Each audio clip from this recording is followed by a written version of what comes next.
نے گھر میں ڈکیتی کے دوران فائرنگ سے شہری کو زخمی کرنے والے 3 ملزمان کو گرفتار کر لیا ہے۔ واقعہ نارتھ کراچی سیکٹر C7 میں پیش آیا ہے۔ گرفتار ملزمان سے اسلحہ اور چھینا گیا آئی فون بھی برآمد ہوا ہے۔ مزید تفتیش بھی جاری ہے اور اس پر ہم مزید اپڈیٹ لیں گے نمائندہ 5 نیوز سحر خان سے۔ سحر بتائے گا کیا تفصیلات ہیں آپ کے پاس اس حوالے سے؟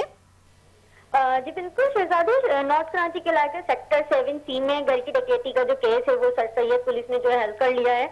پولیس کے مطابق 3 ملزمان نے ڈکیتی کی نیت سے گھر کا دروازہ کھٹکھٹایا اور اندر داخل ہو کر خاتون سے طلائی زیورات اور موبائل فون اور نقدی چھین لی۔ اسی دوران مزاحمت پر گھر کے سربراہ ساجد ول انعام کو جو ہے فائرنگ کر کے زخمی کر دیا گیا۔ پولیس نے بروقت کارروائی کرتے ہوئے مرکزی ملزم حمزہ ول سکندر سمیت 2 سگے بھائیوں شیراز اور فراز ول دلشاد کو گرفتار کر لیا ہے۔ ملزم کے قبضے سے جو ہے 2 غیر قانونی 30 بور پستول اور چھینا گیا آئی فون موبائل بھی جو ہے وہ برآمد کیا گیا ہے۔ پولیس کے مطابق جو ہے گرفتار ملزمان کے خلاف مقدمات درج کر لیے گئے، جبکہ مزید تفتیش اور دیگر وارداتوں میں ملوث ہونے کے شواہد بھی حاصل کیے جا رہے ہیں۔